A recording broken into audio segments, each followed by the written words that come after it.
Okay, so now what we're going to do is go into another tool which is useful for signing information, and this is called the Location SA Map Viewer.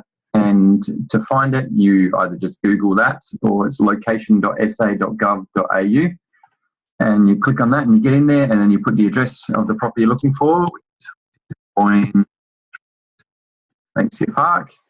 Click on that. Okay, this thing has crazy amounts of information. You can waste a lot of time just having a look around because it's just generally interesting. Again, my always before you start doing anything, just have a really good understanding of the location, where it is, and zoom it in so you really understand. You know, it's got a golf course up there, and it's got a school down here, and a couple of ovals down there, and what that all means. And then we zoom in a little bit closer. Okay, so the way to start searching all this stuff is to go into these data sets. There's a whole pile of other different things in here, a whole pile of different maps, which may or may not apply to you. So again, my advice to you is just get in and have a bit of a play. But what we're going to do today is going into this data set, and we are going to, you can flick through each one of these things here. They've got different types of soil, so you can see all the different soil groups. So if you click on that, it'll then spread out over here with all the different types of soil groups around the area here. So A1, whatever that means. And so likewise, we've got water groups and drill holes and a whole pile of crazy different things in here. And to get rid of it, you just unclick it and then just takes it back off the screen. What we're focusing on today is just getting in here and understanding a little bit about the planning requirements.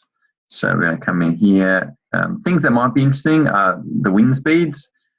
Wind speeds are interesting because if you're building a house, then particular areas may have different costs associated with that.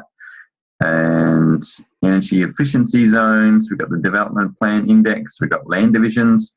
So this thing here is quite interesting because it'll actually tell you things that someone's lodged an application for subdivision, it's been deposited, or it's lapsed, or it's a proposal, or it's been refused, or it's been withdrawn. You actually click on this little button here, and it'll come up with a whole pile of different, you zoom in here, you can see what I'm talking about. So the blue ones, things that have been deposited, so they're doing a subdivision down the road there, and they've actually been approved. The pink ones are things that have been refused. So you can see this one here's been refused. They put an application in and it was refused. And there'll be some other colour ones around. So the reason why this is quite interesting is, and there's a proposal up there for someone to do a subdivision. If you've got a particular area, which is your area, and you're trying to push the boundaries, then it's good to see what other people have done in the past. And so there's no point trying to reinvent the wheel. So this is a really useful section there to try and work out, what's possible in that area and what other people have done there. Sometimes you have to be a trailblazer, so you have to try and work it out yourself, but the more you can just leverage off what other people have done, the better, basically. So that's the land division side of things. They've also got different zones here. So you click on that and come up whether it's, residential or industrial or whatever it happens to be. So you might find that interesting. So I'm not going to go through everything today. I'm just showing you how to get in there and have a bit of a look around. But you can just see there's heaps and heaps and heaps of stuff in here. Something that might be interesting, the residential code. So the residential code is the state government planning approval process. So you can see that only applies up there. So it doesn't apply in the area we're looking at over here. So that means that the res code, they call it, doesn't apply for us. And there's a whole pile of other stuff in here. There's going to be, let's have a look what else we've got in here. People in society, we're going to have population averages for people in the area. Health, we're going to have, where the local GPs are, and a whole pile of different things in here. So you can see there's just crazy amounts of information there. My advice to you is just get in there and have a bit of a play.